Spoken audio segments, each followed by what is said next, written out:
Welcome back to Nano Cruising. I'm your host, Stefan Marceau. Today we talk with one of the pillars of dinghy cruising, Roger Barnes. Come and find out how Roger got his start in dinghy cruising, how he selected his boat for dinghy cruising, and you will also find out about his famous book, The Dinghy Cruising Companion. So join us in this episode.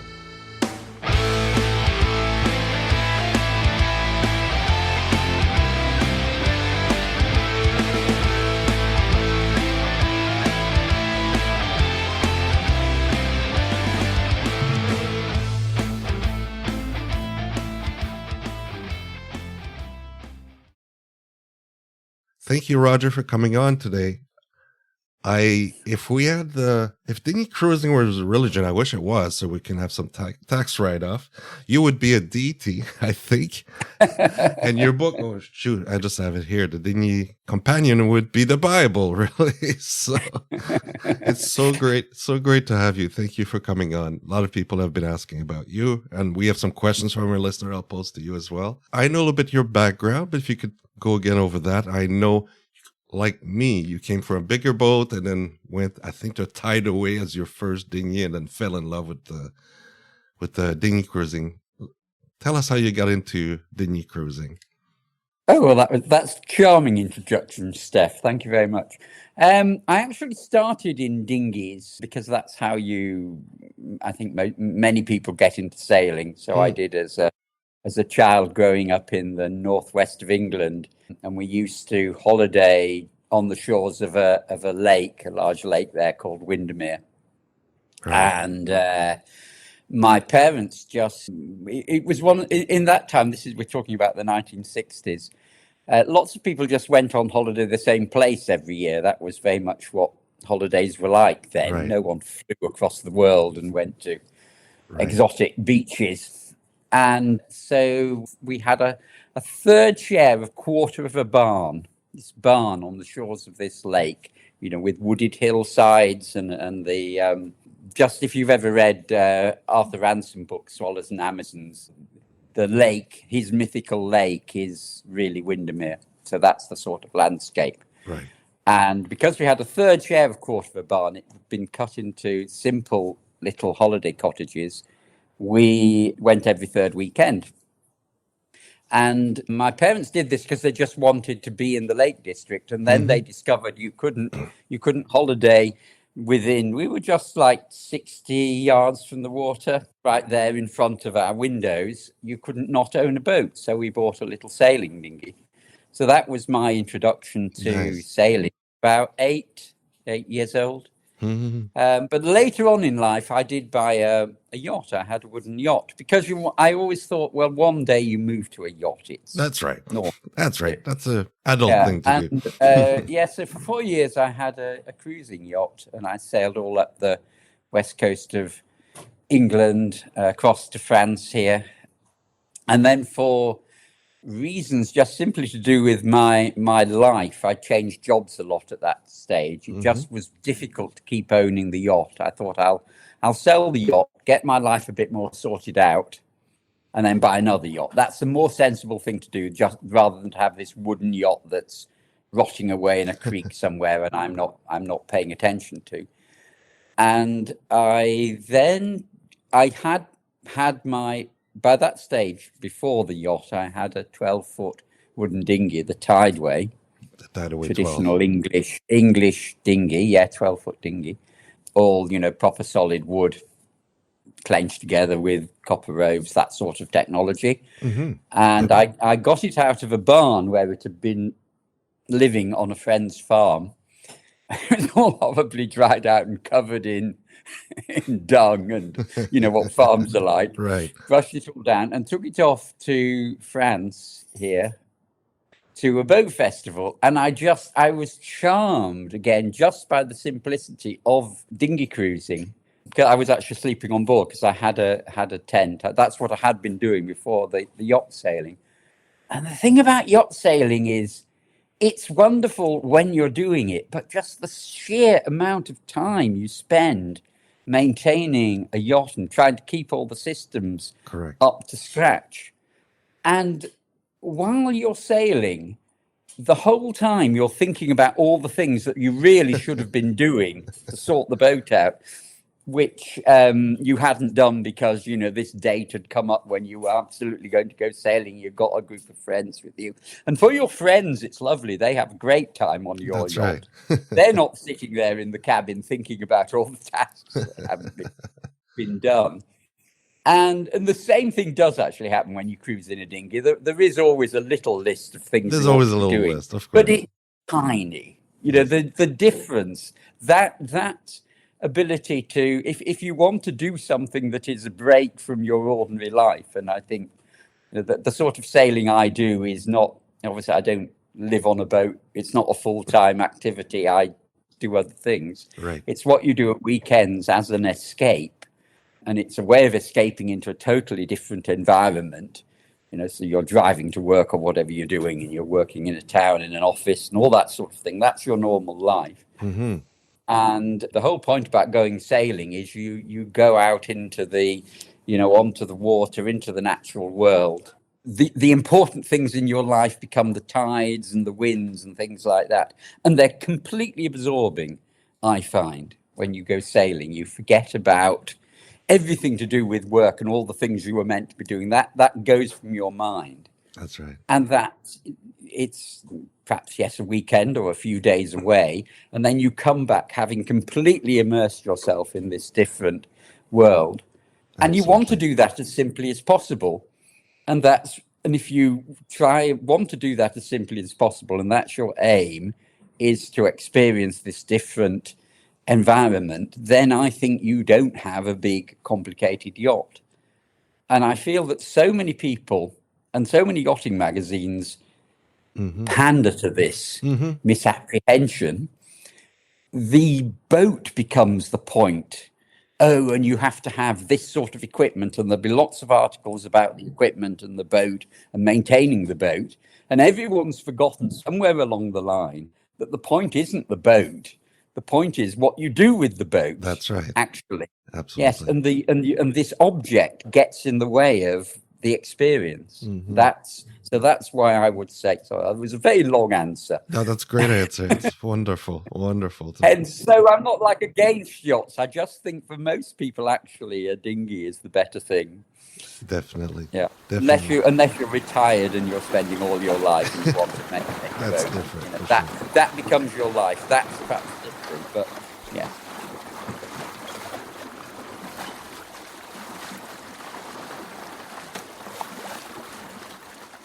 So you got the bug, you found out the simplicity of that, and then you decided, tell us about why did you decide and how you found Avildro and what drew you to the Ilur and looking for it. Yeah, well, that was, so this is sort of, is about 25 years ago, perhaps. So I'd sold the yacht and I'd gone back to sailing the Tideway, but I thought, so that's what I had learned with 4 years of yacht ownership. I had learned just how expensive yachts are. Correct. Just breathtakingly. You go into a chandlery, and when you're buying bits for a dinghy, it's 2 digits. It's sort of £10 or £20 or £50 or something like that. £90 at the most. What you're buying. If it's a yacht, there's another zero on the end. So, that's you never leave, and you've not spent more than 100. Obviously I was in pounds still, so £100. So even if it's just the length of rope, it's just breathtakingly expensive. So I thought I will go back to sailing the dinghy, but I won't skimp on it. The thing to do, if I just spend a little bit more, yes, it will be a lot more pleasant and easy. So that's what I shall do. And I've always thought that the Tideway was a little small. So I shall go a little bit bigger.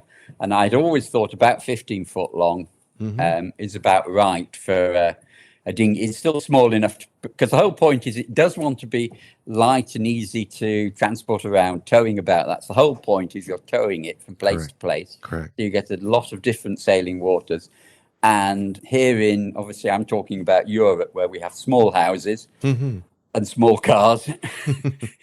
A boat that size on a trailer will fit in a normal garage. Right. So it's, that's quite a good size. Perhaps everything's bigger in the American continent, so maybe you'd go up a bit bigger and you'd have the big pickup truck to tow it around with. Right, But we right. have small cars. Yes. So that seemed the optimum size to me. Mm-hmm. And at the same time, I had started writing a monthly column for a sailing magazine called Dinghy Sailing Magazine.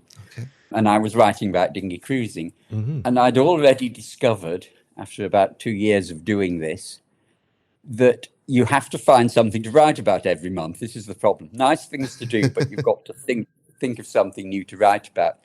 And I thought, if I buy a boat no one's ever heard of, Mm-hmm. that will provide lots of subjects Lots of to subjects write. to write. Okay. Okay. And so I knew about the Ilur because I had seen them in France. They're quite popular here in Brittany. I now live in Brittany, but Yes. I didn't at the time. Mm-hmm. So I was actually quite worried by it because it had this weird French rig, all sorts of things. But I thought it looks about the right size, nice capacious hull, no decking, so there's lots of space inside. Mm-hmm. I could see a lot of good reasons for buying the Ilur. Mm-hmm. But a lot of it was simply that it was different. There really was not. There were no Ilurs in Britain at the time. Right. So I was completely going out on a limb. I didn't know anyone who owned one. Mm-hmm. And I had actually to go to France to buy my boat. So Right. I had to arrange that. I had to, find one that was for sale and then go to France and go and look at it and tow it back and all that sort of thing. So Nice. that's what I did Nice. sort of 20 odd years ago. And then since then I've ended up with the Ilur. Mm-hmm. And so I now, as that's the history, I now feel a horrible responsibility that lots of people are buying Ilurs because of You me. made it famous. Thinking I didn't. It's not like I looked at every single cruising dinghy in the world, and of course there are newer designs in the Ilur now. That things have happened in the last 20 years. Of course. There is more choice Yes. than I had, Yes. and I don't necessarily think I would go out and buy one now if I looked at everything that there was available. But I have to say, for all that said, it is a very good boat. It is good, better at certain things than other things, and is very definitely a boat for Francois Vivier is the designer, That's naval right. architect. That's right. He designed the Ilur as a boat for sort of inshore waters, rowing and sailing and going up little creeks and things like that. That's what it's really good for. If you wanted to sail around Britain single-handed non-stop, which people have done in a Wayfarer, for instance. Yes. I'm not certain I would use an Ilur. But then I wouldn't use a Wayfarer for the sort of sailing I That do. you're doing. Okay. Wayfarers are rubbish, really, to row, for instance. So, yeah, as an absolute extreme open water dinghy, no, it's not that. Mm-hmm. It forms perfectly well, but there are limitations. Of The fact course. it doesn't plane actually is a limitation, for instance. Mm.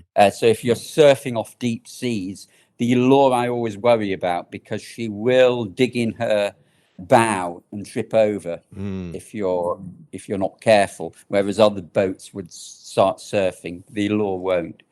But then that does mean, because she has that sort of traditional non-planing hull, she's very directionally stable. So she's a good boat to row and to scull and things like that. Right. So right. it Right. is always these things. There isn't actually a perfect boat. No, they're all compromises, aren't they? Right. That's right. Questions. One of the listeners said, "You're talking to Roger Byrne." The question is, can you ask him what else you would look at today as opposed to the Ilur? What else is good for what he would look at today as another boat? I know originally you thought, I'll use it for a couple of years, but then you stuck with it. But you've seen a lot of other boats. What else do you think is worthwhile for dinghy cruising? There's, you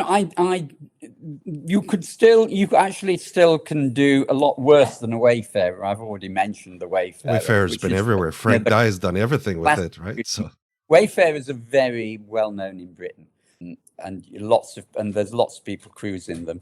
And then the other big dinghy that's a little bit larger is the Drascombe Lugger, which was the sort of the first traditionally styled, very popular traditionally styled boat. The lugger's a little bit longer, but Right, the dabber, which is exactly the same size. So there are the sort of the traditional boat options that you might have gone for. Right. The Wayfarer is rather faster and more of a modern dinghy, obviously. Yes. It's Yes. still a very old design now. Yes. The Drascombe is slower, but is very good for sort of leaving afloat on a mooring. That's the sort of thing they were designed to be. Right. I would be. I'm not sure I'd leave an Ilur on in a crowded harbour on a mooring all the year round, but you can do that with a Drascombe. But more in terms of more modern designers, there are lots of people now, interestingly, starting to design cruising boats, which there weren't. But maybe 30 years ago, there certainly weren't. Right. Really, there weren't a lot. That's what made the Drascombe range so radical, that they weren't trying to be a cruiser racer or a racing boat. But people like John Welsford and, of course, Vivier and then the various North American designers, there's actually a lot of options to look at. Were I buying a boat again now, right, I possibly would look at a Welsford design, like I know a number of friends who've got Pathfinders, and the interesting thing about the Pathfinder, and actually, if I encouraged a friend of mine here in Brittany, who was going to design he was going to build the Navigator. And the Navigator Welsford design is pretty well exactly the size of the Ilur, but the thing about Welsford's boats is they're lighter because of the way they're designed. The Ilur is quite a heavy boat for its size. So I encouraged my friend Didier to build Pathfinder. So he's just finished this boat. And the thing about the Pathfinder is it's the same weight, but just a little bit longer. And I think it's a very commendable boat. I look at Pathfinders and think, yes. And it's just like when I moved from the Tideway to the Ilur. Yes. But he's also, Welsford, he's got this boat he's building for himself, which is, I think is it called the Walkabout? Oh, you are. You see, I should look this up. Whatever. He's building a boat for himself, which is a little bit longer, but lighter than the Pathfinder, and is much more of a rowing boat. The Pathfinder, I'm not certain would row very well. So maybe I don't like the Pathfinder. I shall have to try. You'll have to try them all. I think it, but it's but that's the thing. You go a little bit bigger, and you end up relying on an outboard. You suddenly jump from a boat you can row, because you can row the Ilur. It's heavy. It rows better with two people than one. But you just go a little bit bigger, and it gets a lot more comfortable. But suddenly, then you've got an engine, and engines bring all sorts of extra issues about you've got to carry the fuel, you've got to think about what you do with the engine. Does it stay on the transom all the time, or do you take it in, and all that sort of thing? You've got to carry the tools. You've got to have at least two fuel cans, of course, because you need one that's full of fuel and another one that's empty. So if you pass a fuel station, you can fill it up with fuel without having to empty the first one. So you suddenly multiply all the things you have to carry on this boat. Yeah. So and if you and I don't go sailing to motor around a lot. So no, I'm saying all this, and I know that I just recently did do a video using an outboard. So, but I really don't. I tend to sail without an engine, so that's what I like doing. Long steps. Long steps. Long steps. That's right. Long step is the new design. Long step is it's a long version of the Scamp, I guess, basically. Same thing, little cabin. Exactly. That's right. Right. Yeah. No, I think that's very interesting design. It's a great design. Whether I'd ever have one, I don't know, because one has to fit lots of things into one's life. But I think that's very interesting. There you are.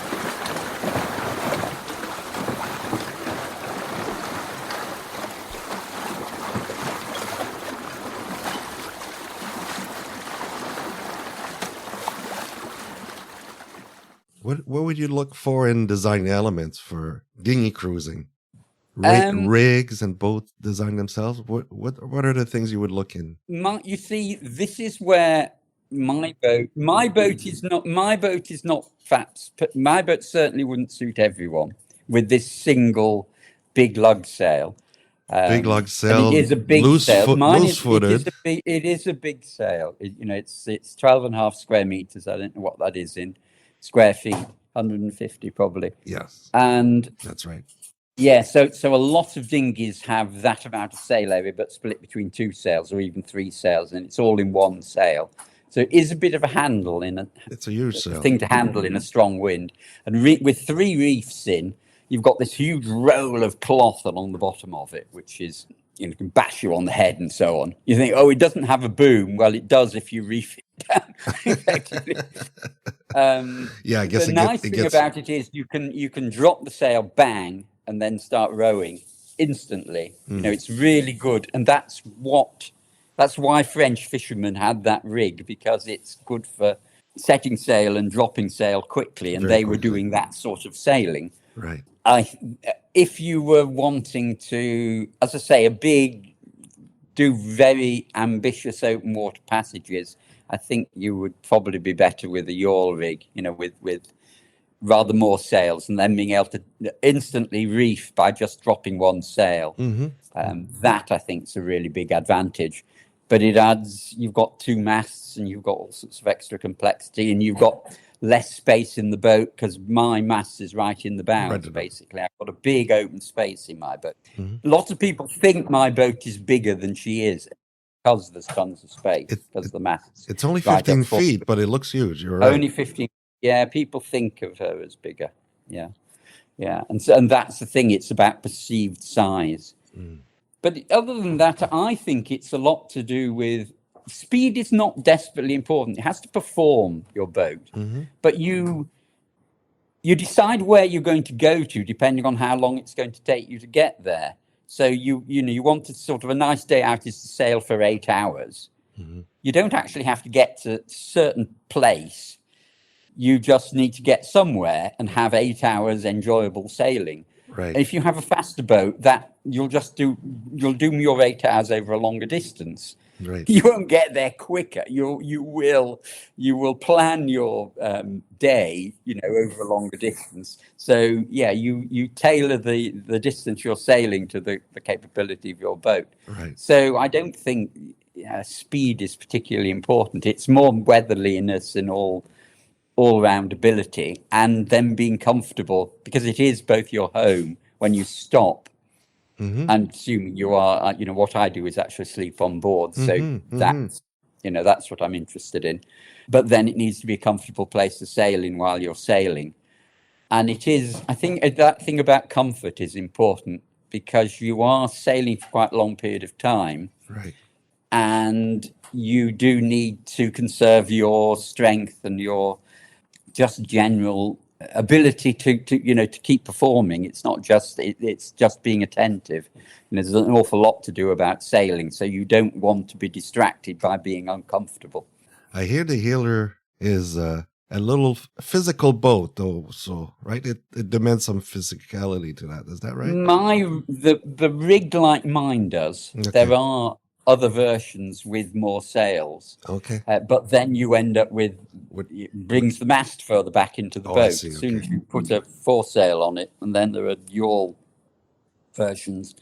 And I sometimes think about that. The yawl version looks very pretty, but there again, when it gets really, when I'm dropping sail and I'm reefing it out in the open sea, I'm thinking it's really nice not to have anything else to worry about other than one mast. One mast, Don't one even sail. unstayed, it's just an unstayed mast, and it's one sail, and I've got one halyard and one downhaul and one sheet, and that's it. I don't have a lot of things that can go wrong and get tangled up. Because what it's like when it's rough and waves are breaking over the boat, and you're out there well off the coast, and it's all grey and grim, and there's just you, and you're thinking, okay, I've got to reef this boat, get sailing again, get to wherever I want to get into, and no one is, I suppose one could call that the lifeboat, but basically no one is going to come and help. There's just you. It's nice to know it's all sort of straightforward and simple, and there's not lots of things that can go wrong and get tangled up, because things so get tangled up Right. on sailing boats. If you've got lots of bits of gear, Yes. And when I sail other people's boats, I often get a little bit irritated by how much gear there is. They seem to have added extra things, extra little tackles to control things, and they jam on something else. And I think, well, why is that there? Because the thing about my boat is there are an awful lot of things that other boats have. It just doesn't have. It's very It simple. doesn't have a raising rudder, for instance. So the rudder is just a single thing, So I don't worry about the rudder getting jammed up or jammed down or anything like that because the rudder doesn't move. Nice. You know, Yeah. So simplify. there are disadvantages in that, but there is a huge advantage in just strength and simplicity. So, yeah, that's the sort of boat it is.